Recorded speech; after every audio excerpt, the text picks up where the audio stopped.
누가복음 8장 40절을 한번 보시겠습니까? 이렇게 오늘 본문이 시작되고 있습니다. 예수께서 돌아오심에 무리가 환영하니 이는 다 기다렸음이러라. 이렇게 오늘 본문이 시작됩니다. 오늘 뭔가 역사가 일어날 것 같습니다. 왜 그렇습니까? 무리가 주님을 환영하고 있어요. 그리고 다 주님을 기다리고 있습니다. 근데 오늘 본문이 참 재미있는 것이 바로 앞장면을 보면 정반대의 반응이 있습니다. 37절을 보시겠습니다. 자, 37절은 이 예수님이 지금 도착한 갈릴리의 건너편에서 바로 전에 몇 시간 전에 있었던 일입니다. 제가 읽어드리겠습니다. 거라사인의 땅 근방 모든 백성이 크게 두려워하여, 자, 방금 갈릴리 사람들의 반응과 다르게 어떻게 합니까? 예수께 떠나가시기를 구하더라. 예수께서 배에 올라 돌아가심에, 이렇게 되어 있습니다. 상반된 반응입니다. 37절에는 어떻게 합니까? 모든 사람들이 두려워하여 예수님 제발 우리 마을을 좀 떠나세요. 네. 그런데 40절에 보니까 무리가 환영하면서 예수님을 다 기다린다고 되어 있습니다. 여러분 어느 쪽에 속한 사람 되기를 원합니까? 환영하고 기다리는 심령의 사람 되기를 원합니다. 이유를 분석해 보겠습니다. 무엇이 다른 점일까? 배척한 사람들과 환영하는 사람들의 차이는 무엇일까? 보면 힌트가 어디 있느냐? 거라사인 지방에 어떤 일이 있었느냐? 군대의 귀신 들린 자가 있었어요.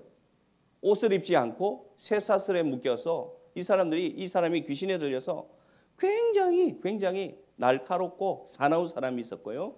그 거라사인 지방은 유대인들 외에 이방인들이 많이 거주해서 살기 좋은 땅이었습니다. 로마의 군대 주둔지도 있었고요. 경제적으로도 풍요했습니다. 많은 것을 가진 사람들이 있었습니다. 그래서 그들은 돼지떼를 목축할 정도로 부자들이었어요.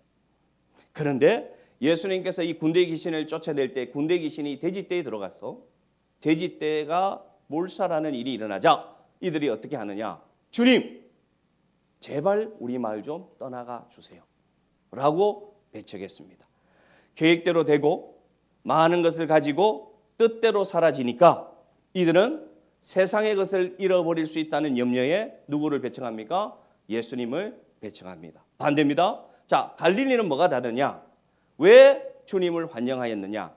계획대로 되지 않는 사람들이었어요. 뜻대로 되지 않는 사람들이었습니다. 가진 것을 잃어버린 사람들이었고요. 아픈 사람들이었어요. 그러니까 어떻게 합니까? 환영하고 기다리게 되어 있다는 것입니다. 정말 아이러니한 것은 뭐냐? 우리의 삶이 계획대로 되고 뜻대로 되고 잘 되면 이상하게도 우리 속에는 간절함이 점점 사그러져 가고 내 계획대로 안 되고 뜻대로 안 되고 바라는 대로 안 되면 이상하게 내 마음에는 간절함이 보란다는 것이죠. 이게 정말로 어려운 아이러니입니다. 예수님이 이렇게 말씀하십니다. 이렇게 선포하십니다. 이 세상에 오셔서 처음으로 하신 주님의 본격적인 설교 가운데 첫 문장이 뭐였느냐? 심령이 가난한 자는 복이 있나니 천국이 그들의 것임이요. 아멘. 예수님이 이 세상에 오셔서 첫 복음이 이 메시지입니다. 자, 심령이 가난한 자가 복이 있다. 오늘 찾아보시길 바랍니다. 갈릴리 사람들은 심령이 가난한 사람들이 되어 있었다는 것입니다. 여러분 우리 이 시대도 마찬가지인 것 같아요. 이 시대가 너무나 풍족합니다. 그래서 이 시대의 기조는 뭐냐? 이 예수님을 배척하는 것이 이 시대의 모든 아이콘들이고 모습들입니다. 많은 사람들이 복음이 전파되지만 말하고 있습니다. 예수님, 저는 깊이 예수님 만나기를 싫습니다. 제발 내 삶의 바운더리에서 밖에 계시면 안 되겠습니까? 내 계획 밖에 있으면 안 되겠습니까? 내 물질 밖에 있으면 안 되겠습니까? 라고 예수님을 배척하고 있습니다. 이것은 믿는 사람에게도 나타나고 있습니다. 왜 그렇습니까? 단도진입적으로 말씀드리면 예수님 외에 의지할 것이 있기 때문입니다. 예수님 외에 믿을 것이 있기 때문입니다. 예수님 외에 자랑할 것이 있기 때문입니다. 그래서 마음으로부터 배척하고 있다는 것입니다. 사랑하는 성도 여러분, 제가 이렇게 말씀드린다고 해서 여러분이 뜻대로 되지 않고 여러분이 물질을 잃어버리고 여러분이 불행해지라고 이 말씀을 드리는 게 아닙니다. 그런 나약한 존재가 우리임을 오늘 이 시간 깨닫기를 원합니다. 자, 이 때에 두 사람이 등장합니다. 이 두 사람이 등장하는데 이 사람들이 바로 뭐냐? 심령이 가난한 두 사람을 오늘 성경에서는 소개하고 있습니다. 인생을 살다 보면 심령이 가난한 상태가 될 때가 있습니다. 가난한 심령이 될 때가 있어요. 그것은 뭐냐? 인생의 탕류를 만날 때입니다. 인생의 탕류는 내 계획과 상관없이 오는 것입니다. 인생의 탕류는 내 생각과 다른 결과가 일어나는 것이죠. 가장 인생의 탕류가 힘든 이유는 예고 없이 닥치기 때문입니다. 우리에게 이 인생의 탕류가 없으면 좋겠지만 안타깝게도 우리 모두에게는 예고 없는 환난과 시련이 찾아옵니다. 그 환난과 시련을 만난 가난한 심령의 두 사람을 오늘 소개합니다. 먼저 누가복음 8장 41절 한번 보겠습니다. 한번 읽어볼까요? 시작. 이에 회당장인 야이로 하는 사람이 와서 예수의 발 아래 엎드려 자기 집에 오시기를 간구하니 이는 자기에게 12살 된 외딸이 있어 죽어감이러라. 아멘.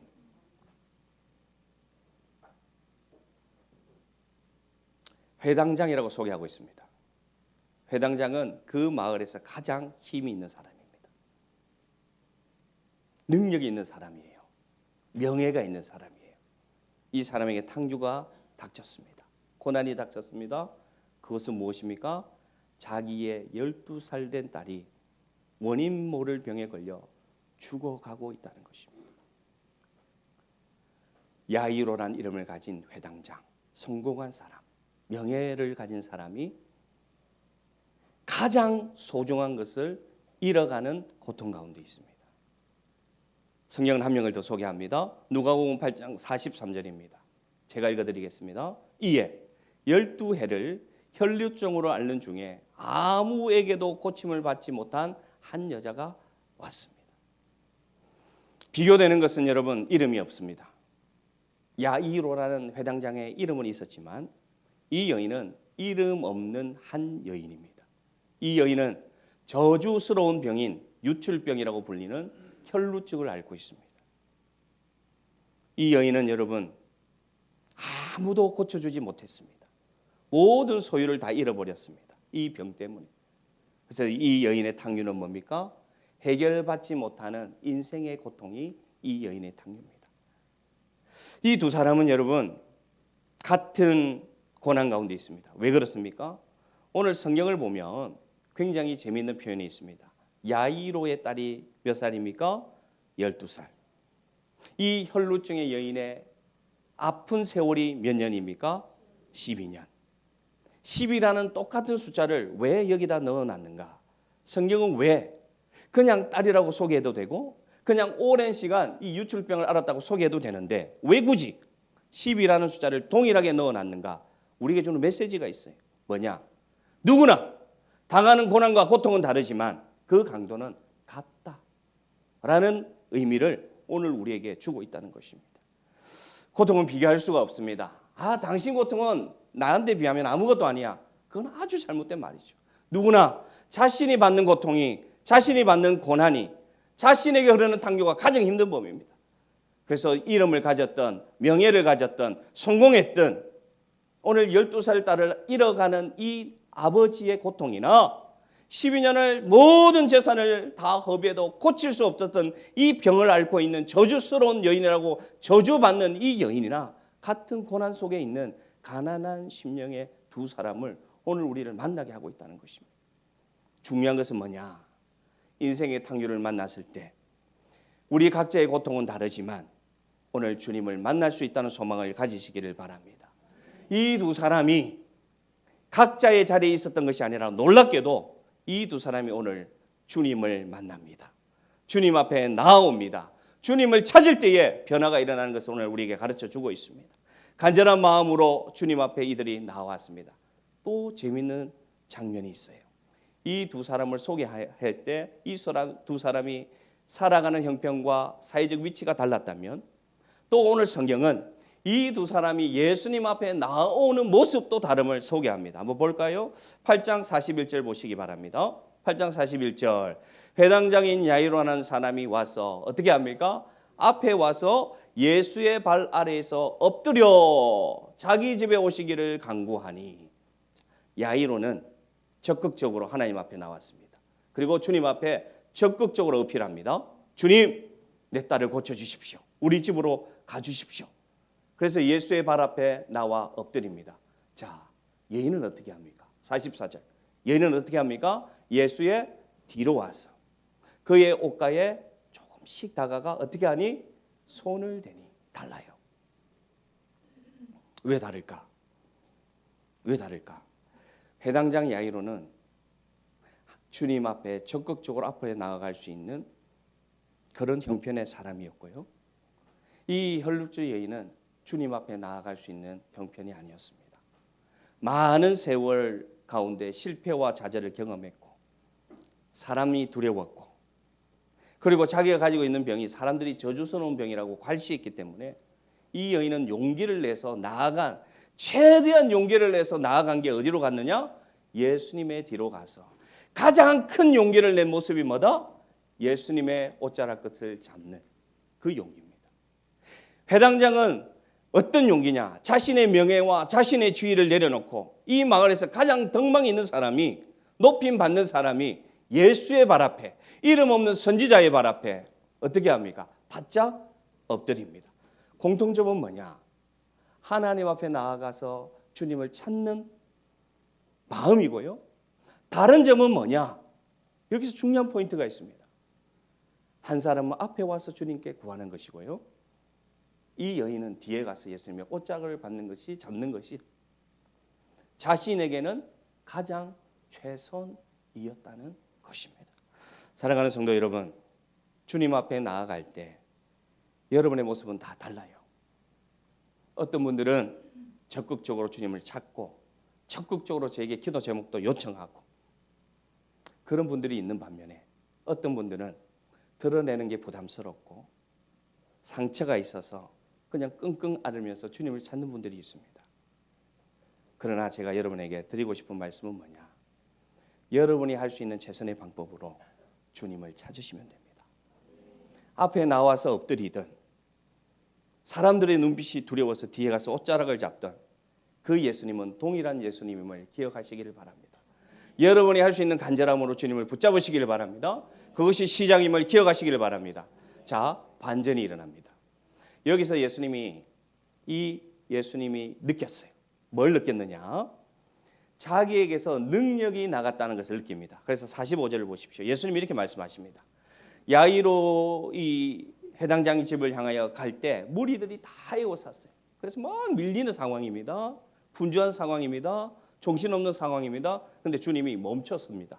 그 급박한 시간에. 그러면서 이렇게 둘러보시면서 뭐라고 얘기하느냐? 누군가가 내 몸에 손을 대었다. 이렇게 얘기합니다. 그러면서 예수님 말합니다. 내게서 능력이 나갔다. 베드로가 달려옵니다. 예수님, 그럴 리가 있습니까? 사람이 이렇게 많으니까 누군가는 옷을 잡을 수도 있죠. 아닙니다. 빨리 갑시다. 그렇게 얘기합니다. 근데 예수님 말합니다. 아니다. 누군가가 나의 몸에 손을 대었다. 라고 얘기합니다. 이 급박한 시간에. 왜 이것을 하느냐? 여러분, 왜 이것을 할 것 같아요? 묵상해 보셨습니까? 이유가 있어요. 예수님이 이렇게 한 이유가 있어요. 예수님은 알았습니다. 그 여인이 자기의 옷에 손을 댄 것을 알았어요. 그러나 예수님은 그 여인을 지목하지 않고 누구냐고 묻습니다. 왜 그렇게 했느냐? 여자의 반응을 보면 알 수가 있습니다. 이 여인이 어떻게 되었는지 보십시오. 8장 47절 보시기 바랍니다. 같이 읽을까요? 시작. 여자가 스스로 숨기지 못할 줄 알고 떨며 곧 나은 것을 모든 사람에서 말하니. 여기까지 읽겠습니다. 자, 이 여인의 앞의 모습을 보시기 바랍니다. 뒤로 숨어서 조금씩 다가가서 가만히 예수님의 옷자락을 잡던 여인을 주님은 어떻게 변화시키는가 보시기 바랍니다. 주님은 오늘 이 장면을 통해서 우리에게 믿음이 무엇인지를 가르쳐 주고 싶어요. 믿음이 무엇인지를 가르쳐 주시기를 원하고요. 다른 말로 하면 우리에게 믿음을 주시기 위해서 환기시키는 겁니다. 예수님이 이기적이었어? 예수님이 초능력자인데 내 능력을 누가 가져갔어? 이런 옹졸한 마음으로 오늘 이 말을 한 게 아니라 예수님 오늘 누구를 주목하시느냐? 가만히 뒤로 와서 그 옷자락을 잡는 여인의 마음을 읽으시고 그 여인의 마음과 믿음을 회복시켜 주시기 위해서 멈춰선 것입니다. 이 급박한 시간에. 그러자 이 여인이 어떻게 합니까? 뒤에서 예수님의 옷자락을 잡던 여인이 어떻게 바뀌었습니까? 주님 앞에 떨고 나와 어디로 나옵니까? 앞으로 나와 백부장처럼 엎드리며 말합니다. 그러면서 말합니다. 모든 사람 앞에서 말합니다. 내가 예수님의 옷자락을 잡으면 나을 줄로 믿었습니다. 할렐루야. 뒤에서 숨어서 상처받아서 고난의 세월 가운데 숨어 살아가던 여인을 주님은 아시고 멈춰서서 누가 내 옷자락을 잡았느냐 나와라.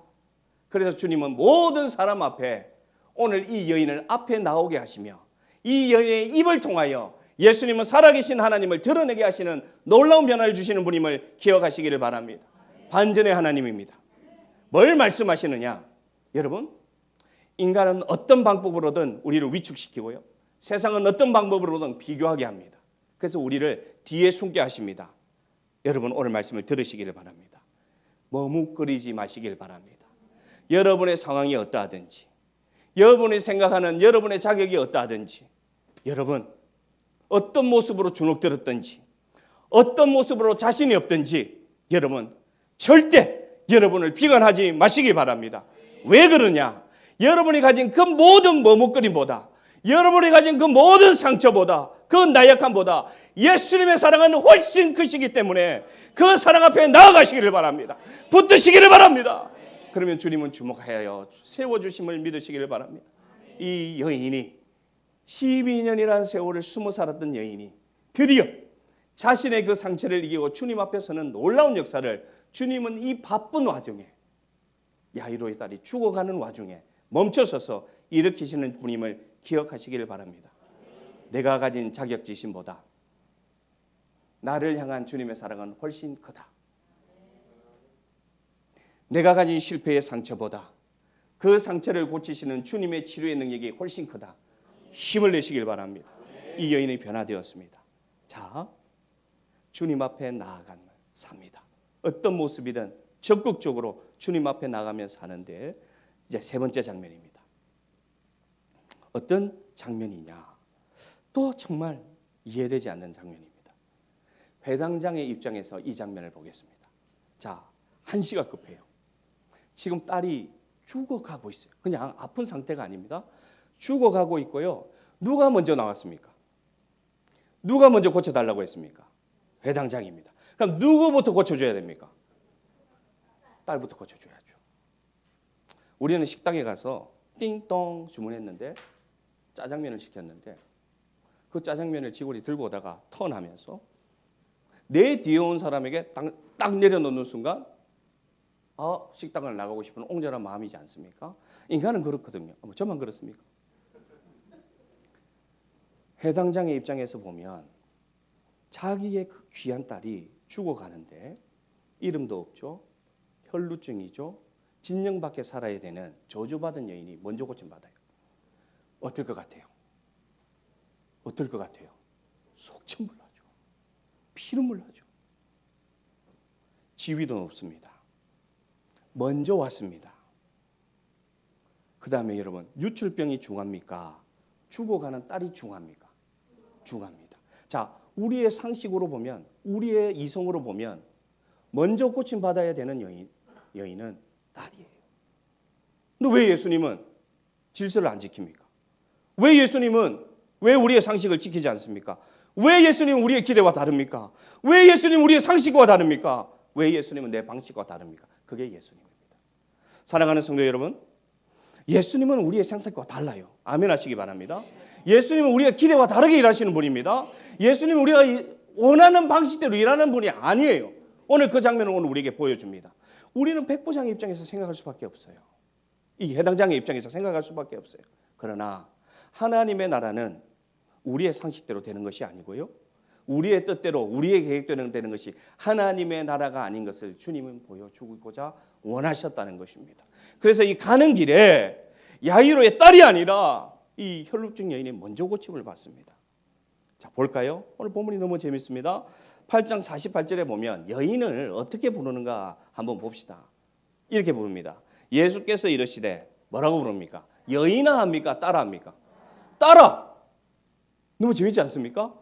어떻게 이 여인이 예수님의 딸입니까? 물론 하나님의 아들 차원에서 보면 딸이 맞죠. 그런데 예수님이 이렇게 부릅니다. 딸아, 내 믿음이 너를 구원하였으니 평안히 가라. 아멘. 자, 따라 할 때 누가 이 따라라는 이 음성에 제일 귀가 크게 열렸을까요? 백부장입니다. 자, 회당장입니다. 회당장. 자, 보세요. 예수님이 따라 이렇게 부를 때 회당장에게는 가장 듣고 싶은 말이 뭐냐? 딸이란 단어입니다. 가장 소중한 단어입니다. 그래서 예수님은 이불로 저렇게 부르신 거예요. 따라 내 믿음이 너를 구원하였으니. 백부장 입장으로 제가 들어가 봅니다. 아무도 고칠 수 없는 저 병을 예수님이 고쳤구나. 그때 백부장 마음에 어떤 마음이 들 것 같아요? 내 딸도 살겠구나. 그 마음이 들까요, 안 들까요? 들죠. 그러면서 이렇게 얘기합니다. 평안히 가라. 내 딸도 우리 가정도 평안히 회복되겠구나 라는 마음이 확 들어옵니다. 그런데 정말 성경은 재밌고요. 어떤 영화보다도 재밌습니다. 바로 49절 보시기 바랍니다. 이 마음이 확 들어와서 다시금 이 해당장 마음에 힘이 나려고 하는데 딸에 대한 믿음이 올라오려고 하는데 참 세상이 이런 거래요. 우리도 여러분 살아가다 보면 이 고난을 당했을 때 뭔가 해결될 것 같아요. 그 물질이 안 나올 것 같은데 나온다고 해요. 좋은 의사를 만나기도 해요. 뭔가 희망이 보이는데 거기서 안 끝나더라고요. 또 틀어집니다. 또 틀어져요. 그게 고난이에요. 그래서 계획대로 안 돼요. 자, 보십시오. 49절. 어떤 일이 일어납니까? 같이 읽읍시다. 시작. 아직 말씀하실 때에 회당장의 집에서 사람이 와서 말하되 당신의 딸이 죽었나이다. 선생님을 더 괴롭게 하지 마소서 하거늘. 야, 정말 너무 잔인하지 않습니까? 내가 먼저인데 저 딸을 고쳐주는 예수님을 볼 때 원망이 올라왔는데 딸아, 내 믿음이 너를 구원하라 할 때는 소망이 올라오거든요. 그런데 오늘 49절에 보면 뭐라고 합니까? 아직. 예수님이 아직 말하고 있을 때 하필 소망이 이렇게 올라와서 나도 이제 내 딸을 살릴 수 있어. 저 예수님이 살릴 수 있어 라고 하는데 뭐라고 하느냐? 사람들이 와서 이렇게 말합니다. 당신의 누가? 딸이. 다른 딸이에요. 이 딸은 살았는데 이 여인은 살았는데 당신의 딸은 어떻게 됐다고 얘기합니까? 죽었다는 겁니다. 제가 만약에 회당장이면 멱살 잡죠. 예. 그러면서 이 사람들이 아주 잔인하게 말하는데 뭐라고 하느냐? 선생님을 더 이상 뭐라고 얘기합니까? 괴롭게 하지 마소서. 아니, 당신들 딸 같으면 저렇게 말하겠네 이거죠. 내가 예수님을 괴롭게 한 게 뭐가 있냐고. 내 딸만 살릴 수 있다면, 내 딸만 산다면 내가 뭘 괴롭게 한 게 있냐고. 내가 이때까지 한 일이 뭔데, 내가 이 회당장이 될 때까지 내가 얼마나 많은 헌신과 얼마나 많은 땀을 흘렸고 너희들을 위해서 내가 얼마나 재산을 이 땅에 이 마을에 내가 하면서 이 지경까지 왔는데 아니 선생님을 더 이상 괴롭게 마소서. 당신들이 내 아픔을 알아? 당신들이 내 슬픔을 알아? 라고 말하지 않겠습니까? 그러면서 그 원망이 누구에게 갈까요? 예수께 가죠. 누구에게 갈까요? 여인에게 가죠. 저 여인만 아니면. 저 예수. 내가 먼저 왔는데. 정말 놀랍습니다. 오늘 말씀이. 딱 우리 인생에 일어나는 일 같아요. 우리도 여러분 이렇게 비교할 때가 있어요. 내가 더 기도했는데. 내가 다 많이 신고 섬기지 않았습니까? 그런데 이제 간 믿은 저 사람은 왜 기도만 하면 다 응답됩니까? 불공평한 하나님.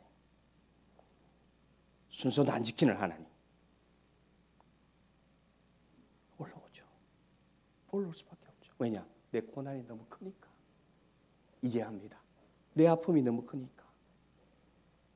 그래서 방금 주님이란 부르는 단어가 선생님이란 단어로 바뀌어버립니다. 예. 자, 성경은 이렇게 회당장과 여인의 위치를 바꿉니다. 성경은 이렇게 바꿔요. 순서도 바꾸고 고침도 바꾸고 되는 일도 바꿉니다. 그때 예수님 말씀하십니다. 오늘의 핵심 메시지입니다, 여러분. 우리 삶에도 이런 일들이 일어나고요. 우리도 이 고난을 당할 때 이런 마음을 느낍니다. 느낍니다. 그래서 좌절합니다. 자, 우리 주님이 하시고 얘기합니다. 우리 같이 읽읍시다. 거절감과 실망으로 낙심한 나에게 주님 말씀하십니다. 끝없는 고난 가운데 해결되지 않는 나에게 말씀하시고요.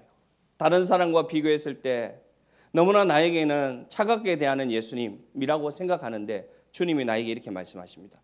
주님의 음성을 한번 같이 읽읍시다. 8장 50절 시작. 예수께서 들으시고 이르시되 두려워하지 말고 믿기만 하라. 그리하면 딸이 구원을 얻으리라 하시고. 아멘. 보시면 여러분, 이 회당장이 두려워했다는 말을 안 했어요. 찾아보시기 바랍니다. 회당장이 예수님한테 두렵다고 말한 적이 없어요. 근데 주님은 아시죠? 가장 두려운 게 뭡니까, 여러분? 어릴 때는 귀신이 무서웠고, 어릴 때는 공포 영화가 무섭고, 어릴 때는 놀이기구가 무섭지 않았습니까? 근데 여러분, 세월이 지나갈수록 가장 두려운 것은 뭐냐? 내 계획대로 되지 않을 때가 두려운 것 같아요. 적응이 안 되는 것 같아요. 내 상식대로 안 되면 두려운 것 같아요. 내 방식대로 응답이 되지 않으면 옛날에는 그냥 그렇다면 두려움이 먼저 오는 것 같아요. 왜냐? 책임져야 될 자녀가 있고 나이가 있고 이 뒤에 내가 선택할 수 있는 선택의 경우 수가 자꾸 줄어드니까 자꾸 두려움이 더 커지는 것 같아요. 살 만큼 살아서 이제 좀 알 것 같은데 이렇게 말하지만 두려운 것 같아요. 마찬가지입니다. 백부장은 여러분 사실은 두려웠어요. 자신의 계획대로 되는 것이 끊어지니까 두려웠습니다. 자신의 순서대로 되지 않으니까 두려웠어요.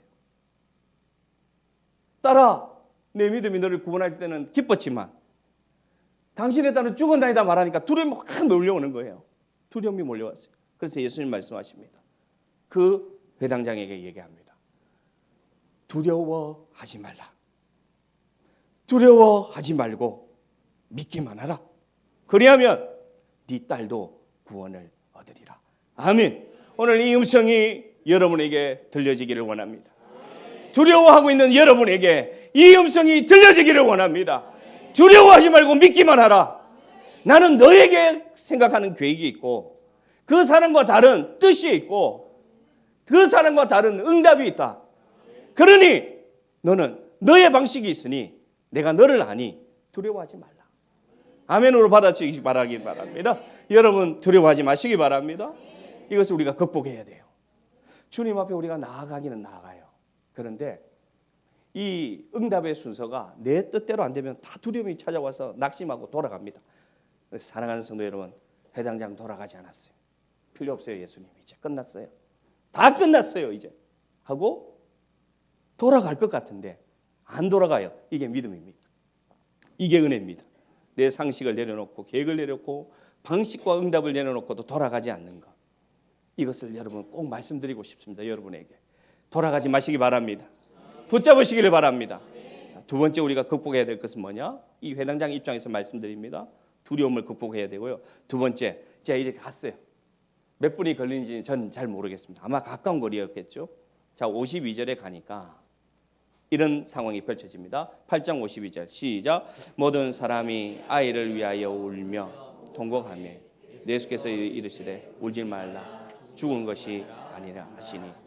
53절도 읽을까요? 그들이 그 죽은 것을 아는 거로 비웃더라. 아멘. 도착했어요.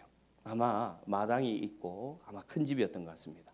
많은 사람이 단 한 사람도 빠지지 않고 뭐 하고 있습니까? 통곡하고 있습니다. 이게 지금 분위기예요. 다 통곡하고 있어요. 땅을 치면서. 그래서 모든 사람이라고 표현하고 있습니다. 근데 여기서 예수님이 하시는 말씀을 우리 한번 주목해 봅시다. 뭐라고 말씀하시느냐? 울지 말라. 그죠? 뭐라고 얘기합니까? 죽은 것이 아니라 잔다. 굉장히 중요한 포인트가 여기 들어가 있습니다. 죽은 것과 잠을 자는 것은 겉으로 보면 똑같습니다. 다시 말씀드립니다.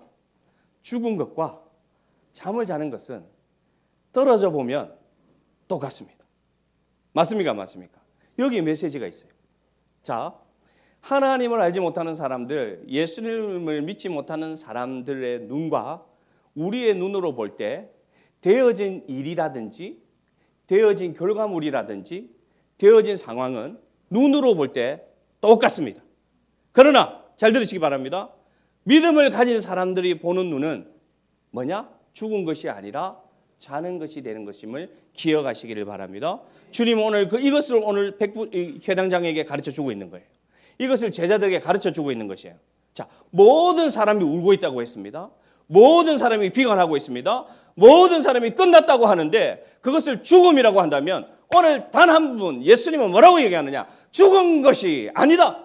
잔다. 라고 얘기하고 있음을 기억하시기를 바랍니다. 여러분의 결과물이 어떠하든 여러분 삶에 일어난 일이 어떠하든 그것은 죽은 것이 아니라 믿음의 눈으로 보면 자는 것으로 바뀌는 것을 기억하시길 바랍니다. 겉으로 볼 땐 똑같아요. 겉으로 볼 땐 똑같은 마이너스이고요. 겉으로 볼 땐 똑같은 병이에요. 그러나 믿음의 눈으로 보지 않으면 죽은 것이 되는 것이고요. 믿음의 눈으로 보면 자는 것이 되는 것임을 기억하시길 바랍니다. 왜 그렇습니까? 실제로 우리가 예수 그리스도를 믿음으로 말미암아 우리의 사망은 영원한 것이 아니라 잠이 되어버렸습니다. 뭐가 다릅니까? 죽음은 깨어나지 않고 할렐루야. 잠은 깨어납니다. 이게 가장 큰 차이예요. 예수 믿으면 깨어납니다. 예수 믿으면 다시 삽니다. 그것을 기억하시길 바랍니다. 천지 차이입니다. 겉으로 볼 때는 똑같은데 그 일어나는 결과는 천지 차이죠.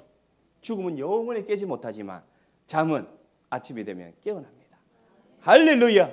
그것을 오늘 우리에게 가르쳐주고 있습니다. 세상 사람들은 그렇기 때문에 우리를 비웃습니다.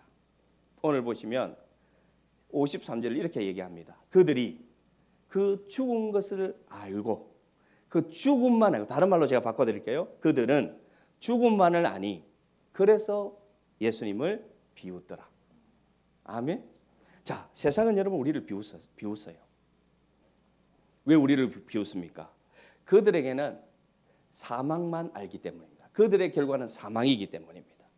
그런데 우리는 뭐라고 얘기합니까? 예수 믿으면 안 죽어. 예수 믿으면 천국에 가. 예수 믿으면 부활해 라고 얘기하니까 그들이 속으로 어떻게 합니까? 비웃더라. 똑같아요.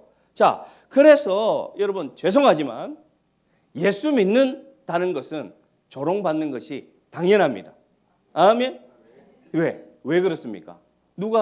누구도 조롱을 받았습니까? 예수님도 조롱받았어요. 자, 우리에게 적용해 보겠습니다.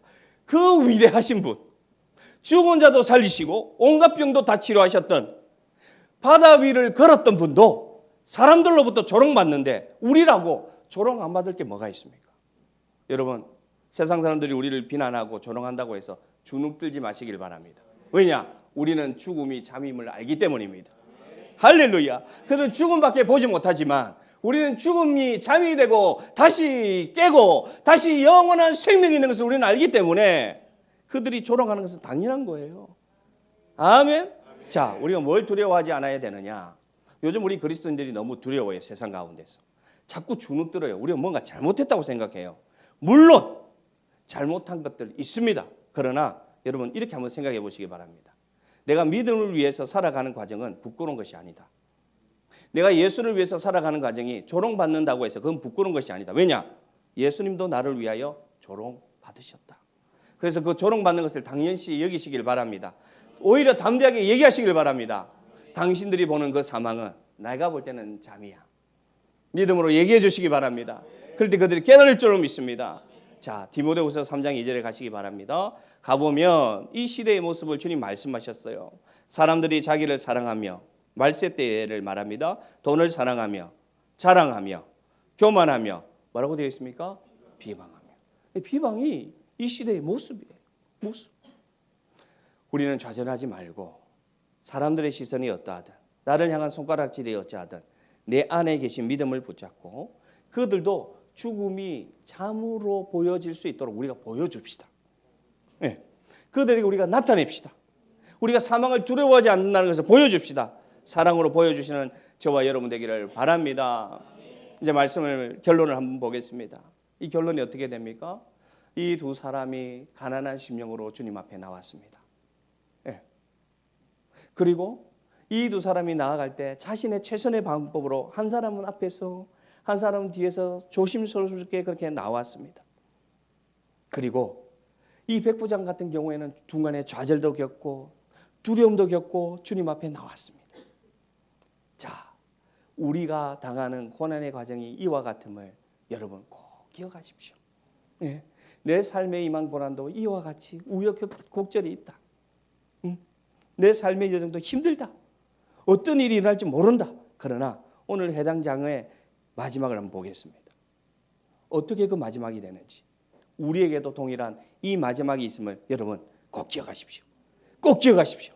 인생의 탕류가 닥쳤을 때, 고난이 닥쳤을 때 이 해당 장의 마지막이 나의 마지막도 될 것이라고, 결과가 될 것이라고 기억하시길 바랍니다. 자, 힘을 내서 읽읍시다.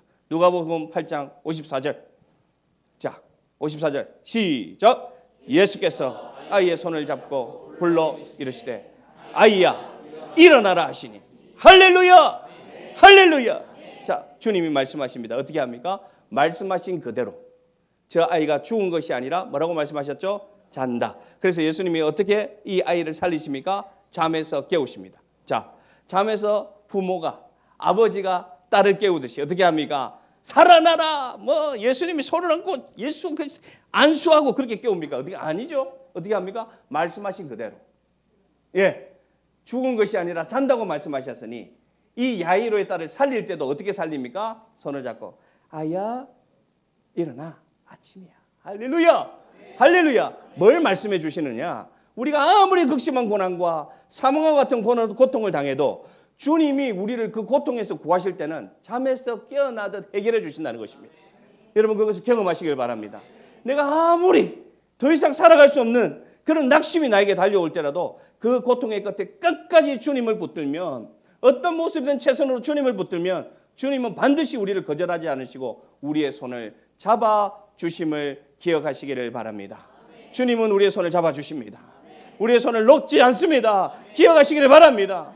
어떠한 좌절과 실망의 과정이 있더라도 여러분, 오늘 이 해당 장의 딸을 주님이 손을 잡고 불러 이렇게 세워주십니다. 아이야 일어나라. 여러분의 이름을 불러주시면서 오늘 주님이 말씀하십니다. 일어나라. 일어나라. 아무것도 아니야. 내가 역사해 줄 것이야. 내가 살려줄 것이야. 일어나라 말씀하십니다. 우리가 살아갈 때 보면 이제는 못하겠어.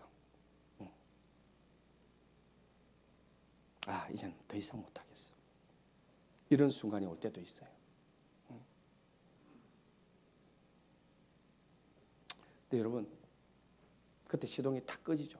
차로 따지면 나 이제 못해. 그런 순간이 있어요. 다들 있어요. 근데 여러분 놀라운 것은 그 시동이 딱 꺼졌다고 차가 바로 멈추지 않아요. 그 자전거 바로 멈추지 않아요. 달려온 속도가 있어서 조금 더 갑니다. 놀라운 것은 여러분 그곳이 결승점입니다. 아멘. 우리의 고난이 어떻게 힘이 안 든다고 제가 말씀드릴 수 있겠습니까? 지금도 그 고난 가운데 있는 우리 성도님들도 계시고 내 방법대로 되지 않고 계획되지 않는 세월을 겪어온 분도 여전히 진행형인 분도 있습니다. 그러나 오늘 이 말씀이 여러분에게 조금이라도 격려가 되기를 원합니다. 도전이 되기를 원합니다. 혹시 여러분 목사님 이제 나는 더 이상 못하겠어요. 안 될 것 같아요. 다 왔어요. 왜냐? 그 시동이 꺼져서 그 조금 몇 미터 더 달려가면 거기가 어디다? 예수님이 안아주시는 결승점임을 믿고 힘을 내시기를 바랍니다. 예수님은 반전의 예수님이십니다. 반전의 하나님이십니다. 그 주님이 우리의 손을 잡아 일으켜 주실 줄로 믿습니다. 그래서 주님이 내게 와서 말씀하십니다. 뭐라고 물어보시느냐? 너희는 나를 누구라 하느냐? 너는 나를 누구라 하느냐? 이 질문을 오늘 우리에게 던질 때 우리는 대답합시다. 주님 믿습니다. 내 힘으로 내 의지로 더 이상 견딜 수 없는 그 지점이 결승점임을 믿습니다. 주님 내 손 잡아주실 것이죠. 주님 내 손 붙들어 주실 것이요. 주님 내가 핸들에서 손 놓습니다. 주님 이제 기름 다 떨어졌습니다. 기름 다 떨어졌습니다. 나 이제 모릅니다. 그때 주님은 손 잡아주실 줄로 믿습니다. 오늘 야이로도 그렇게 살려주셨습니다. 죽은 것이 아니라 잔다. 두려워하지 말고 믿기만 하라는 주님의 음성이 여러분 마음판에 심어지기를 원합니다. 탕류가 안 오면 좋겠지만, 고난이 안 오면 좋겠지만, 실패가 안 오면 좋겠지만, 여러분 오늘 말씀이 여러분에게 기억나서 낭떠러지 끝에 선 마음이 들더라도 이 음성이 들려지기를 원합니다. 죽은 것이 아니야. 잔다. 내가 깨워줄 것이야. 아무것도 할 수 없어? 다 봤어? 내가 내 손을 잡아 일으켜 주실 것이야. 믿음으로 이 말씀이 꽂히기를 주님의 이름으로 축복합니다. 우리 함께 찬양.